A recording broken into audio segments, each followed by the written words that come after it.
Bonjour, je suis le docteur Wendling, je suis cancérologue et surtout médecin coordonnateur régional du Centre de dépistage des cancers pour la région Sud-PACA. Et c'est à ce titre que je voudrais vous parler un petit peu des dépistages des cancers. Alors d'abord, pourquoi, comment?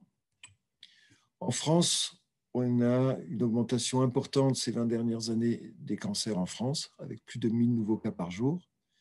Ce qui veut dire au quotidien 3,8 millions de personnes touchées, avec des répercussions sociales importantes, tant au niveau des rapports sociaux avec son environnement, que sur le plan professionnel, où il y a une perte d'emploi, très souvent pour ces patients atteints de cancer. Ces cancers sont fréquents, et les plus fréquents, c'est les cancers de la prostate pour l'homme, cancer du sein pour la femme, pour les deux cancers colorectaux.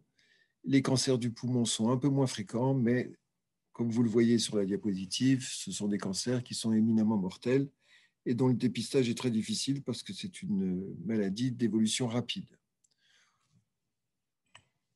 Quel est le poids des différents facteurs de risque de cancer?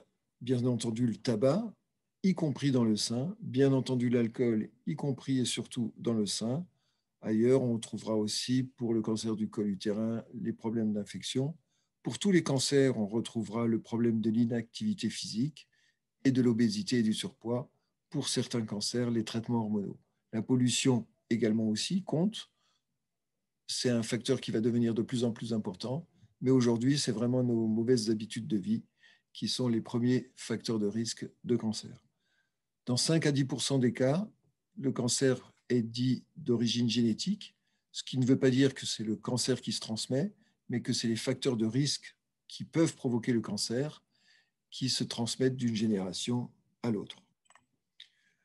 Que faire en face de cette situation? Absolument réduire l'incidence avec la prévention primaire, c'est-à-dire agir sur la cause, modifier nos modes de vie.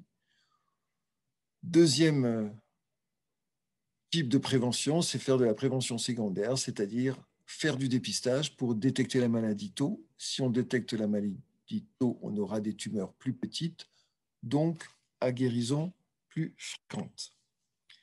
Donc prévention, rappel rapide, alimentation plus équilibrée, moins de graisse, activité physique obligatoire 3 fois par semaine, 1 heure ou tous les jours 20 minutes, suppression des addictions telles que alcool, tabac, plus facile à dire qu'à faire, mais c'est vraiment ce qu'il faut faire.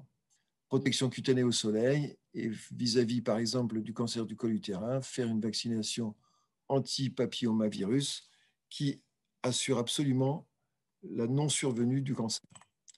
Le dépistage, c'est difficile, c'est un concept difficile parce qu'on se sent bien, je vais bien, je ne ressens rien de particulier, je mange bien, je fais du sport.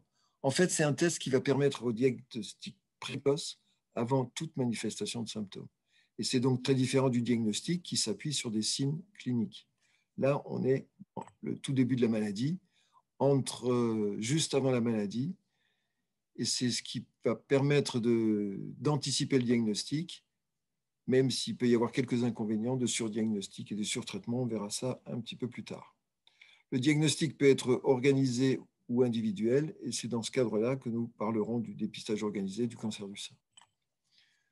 Petit rappel, on peut se connecter sur un site pour avoir plus de renseignements, que ce soit pour le cancer du sein, colorectal, col utérin, qui sont les 3 dépistages organisés. Il y a aussi une application qui peut permettre d'évaluer ses propres risques. C'est cancer, mon dépistage.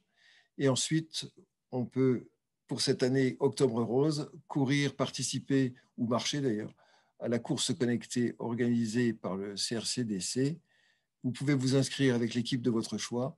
C'est pour parler de nous en cette situation de Covid qui ne nous permettent pas d'avoir des stands dans les différents établissements. Merci.